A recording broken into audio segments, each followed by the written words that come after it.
ഇന്ന് നമുക്കൊരു get ready video കാണാം. എപ്പോഴത്തെയും പോലെ പിങ്കി തന്നെയാണ് മേക്കപ്പ് ചെയ്യുന്നത്. പിങ്കിക്ക് പനിയായതുകൊണ്ടാണ് കേട്ടോ മാസ്ക് ഒക്കെ ഇട്ട് നിൽക്കുന്നത്. ഇന്ന് കോഴിക്കോടാണ് പ്രോഗ്രാം. എന്നത്തെയും പോലെ ഇത്തവണയും സിമ്പിളായിട്ടുള്ള മേക്കപ്പ് തന്നെയാണ് ചെയ്യുന്നത്. എനിക്ക് അങ്ങനെയാണ് ഇഷ്ടം. ഒരുപാട് മേക്കപ്പ് ഫേസിലിട്ടാൽ എനിക്ക് എപ്പോഴും എന്തോ ഒരു ബോറായിട്ട് തോന്നാറുണ്ട് എൻ്റെ സ്കിൻ ടോണിൽ.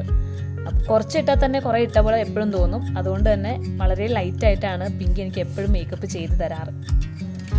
പിങ്കി എപ്പോഴും മേക്കപ്പ് ചെയ്യാൻ വരുമ്പം വലിയ 3 പെട്ടികളുമായിട്ടാണ് വരാറ്.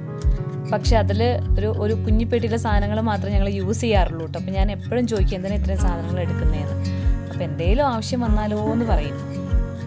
റെഡി ആയിട്ട് കഴിഞ്ഞാൽ പിന്നെ നിർബന്ധമായിട്ടൊരു ഫോട്ടോയോ റീലോ ഒക്കെ എടുക്കണം. ഇനിയിപ്പം അതിൻ്റെ കുറച്ച് പണിപ്പാടിലാണ് കേട്ടോ. എന്താ എടുക്കുക ഇങ്ങനെ ആലോചിച്ചിരിക്കുകയാണ് ഞാൻ.